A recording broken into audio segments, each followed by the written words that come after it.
History teaches us that the Roman Republic died of natural, systemic decay over centuries. But the truth is far more violent. It was intentionally dismantled in just a single week of January. By January 49 BCE, the Republic had already lost its capacity to resolve internal contradictions through the rule of law. As the Senatus Consultum Ultimum shattered the sacred rights of the tribunes, the old political order effectively committed self-destruction. Stripped of all options, Julius Caesar stood before a visually insignificant river in the cold dawn, suspended in agonizing psychological doubt. When the legal system becomes a weapon for the corrupt, does the true patriot obey the law or cross the river to destroy it?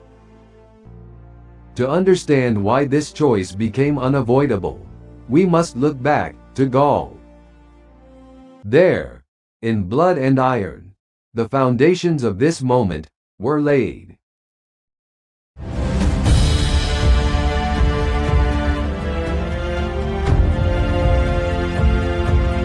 The scars of conquest. The physical remnants of empire building are rarely pristine. When we observe a rusted iron blade, its edges violently notched from repeated impacts, or a silver coin struck in a makeshift military camp, preserved in the quiet, climate-controlled archives of the Bibliothèque Nationale de France, we are not merely looking at aged objects. We are observing the raw, unpolished mechanics of power. To understand the storm that would soon engulf Rome, one must first look at the blood-soaked soil of Gaul, where Gaius Julius Caesar forged the instrument of his destiny. The dust of the Gallic countryside was finally beginning to settle in the waning months of 51 BCE. But it was a quietude built upon a foundation of utter devastation. The towering, seemingly impregnable stronghold of Ussewodunum had fallen to the relentless machinery of Roman siege warfare. High upon the jagged, imposing cliffs, the last remnants of Gallic resistance, the warriors of the Caderci and the Ruteni tribes, had been completely and systematically starved of their most vital resource. Through backbreaking engineering brilliance, the Roman legions had deliberately diverted and permanently cut off the deep subterranean water springs that fed the isolated fortress. The thirst of the desperate defenders grew so absolute, so mind-bending in its physical agony. Unconditional surrender became the only viable path. The proconsul Gaius Julius Caesar surveyed the wretched mass of humanity kneeling before his tribunals. He knew his legally mandated term of imperium in Gaul was nearing its end. To ensure a lasting, visceral warning against future uprisings, Caesar decreed a punishment meticulously recorded by his officer Aulus Hirtius in the 8th book of the De Bello Gallico. He explicitly spared the defenders' lives, denying them an honorable death in combat. Instead, he ordered the hands of every single man who bore arms against Rome to be forcefully damaged. The bloody, irrevocably maimed survivors were released to wander blindly through the devastated countryside. They were transformed into living, agonizing monuments to the absolute futility of defying Roman power. Their horrific shrieks echoed mournfully through the river valleys, marking the brutal, final subjugation of the Gallic peoples. A decade of conquest was complete, but the conqueror's calculating gaze was already shifting southward. The paralysis of the state. Through the bitterly cold winter of 50 BCE, Caesar established his headquarters at the northern settlement of Nematocena. Snow blanketed the blood-soaked earth of Gaul. The physical war of clashing shields gave way to an insidious shadow war of crinkling parchment, whispered rumors, and labyrinthine political maneuvering. Across the ice-capped Alps, the Roman Republic was decaying from within, consumed by deep-seated paranoia and the bitter rivalries of its aristocratic elite. While Caesar wintered in the north, the Roman Senate became a battlefield of rhetoric and legal maneuvering. Throughout the year 50 BCE, the air in the Forum was thick with tension. The Republic was fracturing into two distinct camps: those loyal to Caesar and the Optimates, a faction rallying behind Gnaeus Pompeius Magnus, Pompey the Great. The core tension rested on a deeply entrenched Roman concept: dignitas. More than mere prestige, dignitas represented an aristocrat's absolute legal standing, accumulated public rank, and existential worth. Facing the expiration of his command, Caesar demanded to run for the consulship in absentia. Returning to Rome as a private citizen would leave him entirely vulnerable to political prosecution. It was a desperate legal maneuver to protect his dignitas from annihilation. In Rome, heavy wax-sealed letters flew back and forth along the paved stones of the Via Flaminia, carried by exhausted couriers riding lathered horses into the ground. Pompey was once Caesar's former son-in-law and his erstwhile partner in the first triumvirate. He had drifted into the arms of the Senate conservatives, becoming the shield they hoped would smash Caesar's ambitions. Gnaeus Pompeius Magnus, Pompey the Great, had aligned himself with conservative hardliners like Marcus Porcius Cato the Younger and the consul Gaius Claudius Marcellus. They viewed Caesar not as a conquering hero, but as a dangerous populist tyrant waiting in the wings. Caesar proposed seemingly reasonable compromises. He would lay down his military command if Pompey did exactly the same. Yet, within the echoing halls of the Curia, these proposals were met with venomous scorn. Insulated by immense wealth, Pompey dismissed the looming military threat with delusional arrogance. When questioned about the defense of Italy, Pompey reportedly boasted. He said he need only stamp his foot upon the ground, and vast legions of heavily armed infantry would instantly spring from the earth. It was a catastrophic miscalculation of the unbreakable bond Caesar shared with his veterans. In the middle of 50 BCE, the tribune Gaius Scribonius Curio introduced a logical motion: simultaneous disarmament. Contemporary rumors suggested Caesar had secured Curio's loyalty by paying off his monumental debts, a sum allegedly reaching 10 million sesterces. Whatever the motivation, the Senate voted on December 1st. As the historian Appian records in his Civil Wars, Book 2, the desire for peace among the senators was overwhelming. 370 senators voted in favor of mutual resignation. A mere 22 voted against. It was an overwhelming mandate for peace from a Senate terrified of civil war. They wanted neither a dictator nor a civil war. However, the machinery of war is rarely stopped by the casting of stones or the raising of hands. The consul Gaius Claudius Marcellus, a staunch enemy of Caesar, refused to accept the vote. He viewed the compromise as a capitulation. The very next day, Consul Marcellus bypassed the democratic will of the Senate entirely. He traveled to Luceria and unilaterally handed command of 2 legions to Pompey, authorizing him to defend the state. The Republic had been placed on an irrevocable path to war. The crisis of January. As the turbulent year transitioned into 49 BCE, the ancient political machinery finally ground to a breaking point. On January 1st, the Senate convened in unprecedented agitation. Caesar's vocal allies, the tribunes Mark Antony and Quintus Cassius Longinus, attempted to read a final conciliatory letter. Caesar offered to resign his command and disband his legions, provided that Pompey did the same. It was an echo of Curio's own proposal, ratified by the Senate just a month prior. Their voices were drowned out by the thunderous shouting and stamping of sandaled feet from conservative senators baying for Caesar's destruction.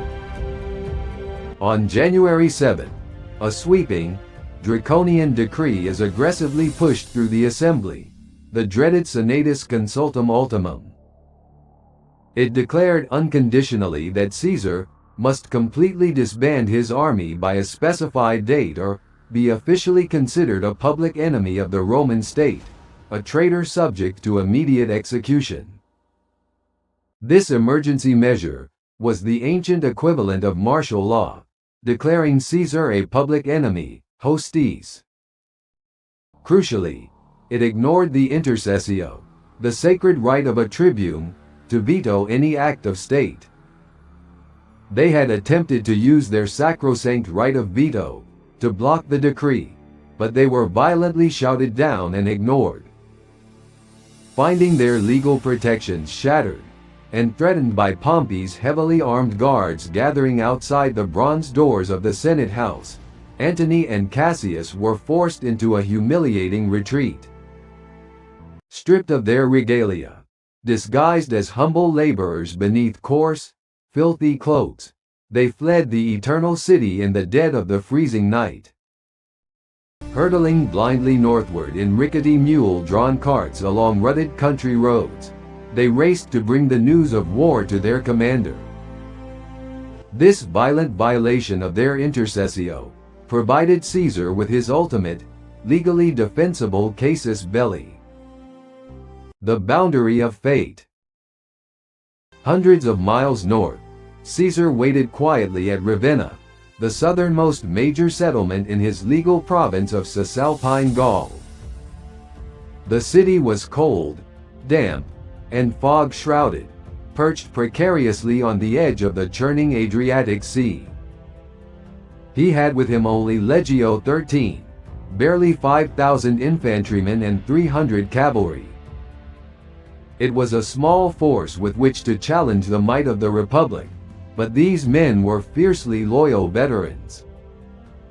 When the terrified, mud-spattered tribunes arrived at his camp, Caesar knew diplomacy was dead.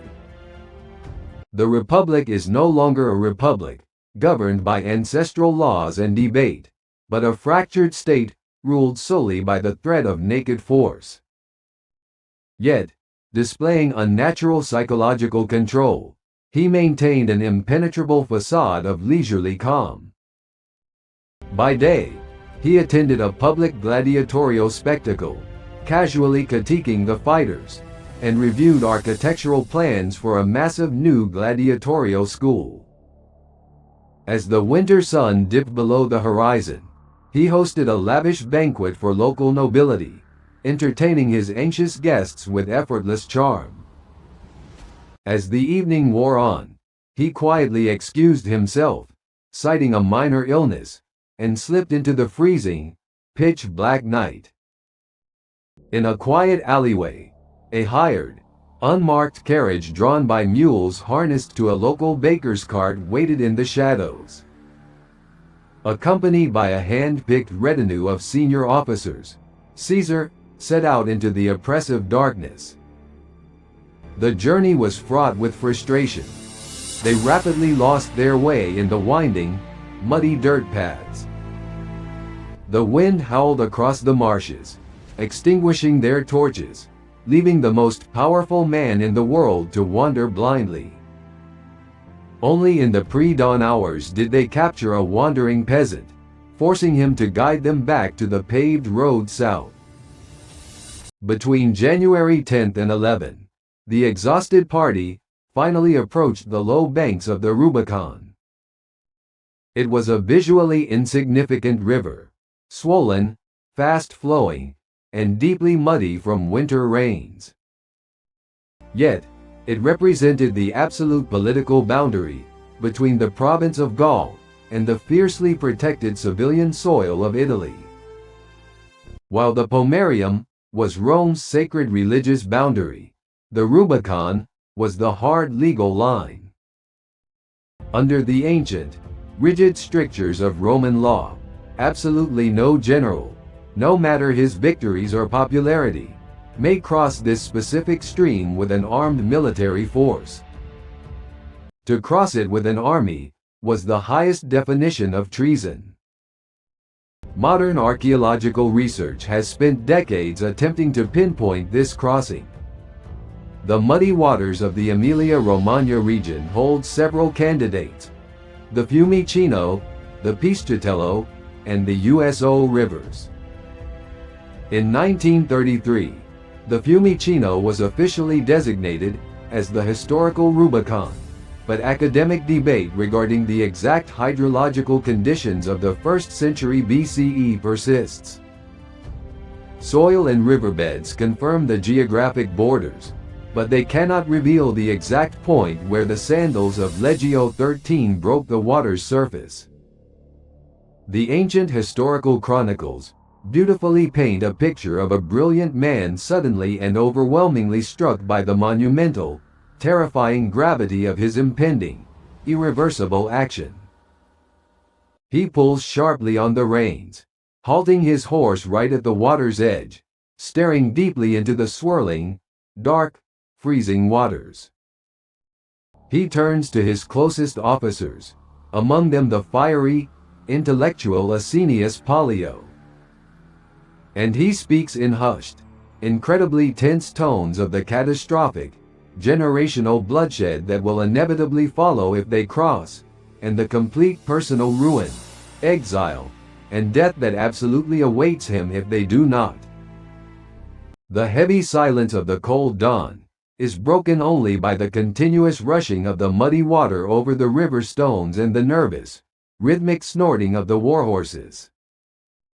The entire fate of the Western world hangs completely suspended in this agonizing, drawn-out moment of profound psychological doubt. The historical record itself fractures at the river's edge. Suetonius, writing 150 years later, introduces the supernatural, a towering apparition seizing a trumpet and blowing a piercing blast of war, prompting Caesar to cry, "Iacta alia est," the die is cast. Plutarch records a more introspective moment, depicting Caesar silently deliberating before quoting the Greek playwright Menander, "Anerephtho kaibos." Perhaps most profoundly, in his own meticulous commentary, the De Bello Civili, Caesar writes extensively of his legal justifications, but omits the crossing entirely. There is no mention of the muddy water, the hesitation, or the famous quote. The narrative leaps directly from his address at Ravenna to the occupation of cities further south. To Caesar, the crossing was not a dramatic rupture, but a bureaucratic necessity to defend his dignitas. Regardless of the aftermath, was Caesar desperately trying to avoid the stigma of being the one who personally collapsed the Republic? Or is the very absence of even a single word, in itself, his most explicit confession of the deed? Caesar violently spurs his horse forward, plunging recklessly into the icy, swirling currents of the Rubicon. Behind him, the men of the 13th Legion, possessed by a roar of absolute, fanatical devotion and adrenaline, follow their general directly into the muddy waters. They cross the sacred boundary, and marching directly into the bloody pages of history. The echoes of Ariminum. Despite geographical and chronological uncertainties, the physical result was absolute. By the dawn of January 11, the vanguard of Caesar's forces occupied Ariminum, modern Rimini, the first city captured within Italy proper. Traces of the Republican-era Forum unearthed in Ariminum confirm the city's critical strategic role as the gateway to the Adriatic coast. Its bloodless fall marked the definitive collapse of the political order. Historical interpretation of this moment has evolved fiercely. 19th-century scholarship frequently viewed this crossing as the inevitable, perhaps necessary, collapse of a deeply corrupt and decaying oligarchy, giving birth to a centralized, imperial system. This perspective treated the Republic as a failing structure waiting to be demolished.